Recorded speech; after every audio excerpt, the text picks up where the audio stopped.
మరొక 3 రోజుల్లో తులారాశి వారికి చీకొట్టిన వాళ్ళు కాళ్ళ దగ్గరికి వస్తారు. మిమ్మల్ని చిన్నచూపు చూసిన వాళ్ళందరూ మీ ముందు తలదించబోతున్నారు. ముఖ్యంగా ఒక వ్యక్తి మీ ఇంటికి వస్తారు. వాళ్ళు వచ్చేది, చేసేది తెలిస్తే మీ కాళ్ళ కింద భూమి కంపించిపోతుంది. మీ చేతికి అందే అవకాశాలను తప్పించడానికి వారు వస్తున్నారు.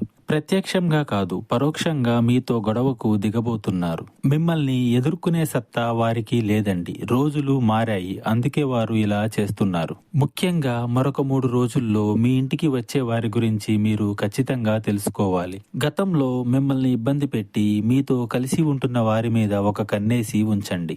వారు ధన సహాయం అడిగినా లేదా ఇతరత్ర ఎటువంటి సహాయం అడిగినా, మీ గురించి గుచ్చి అడిగినా మీరు జాగ్రత్తగా ఉండండి. అది పర్సనల్ విషయమైన ప్రైవేట్ గానే ఉంచండి వారి వద్ద.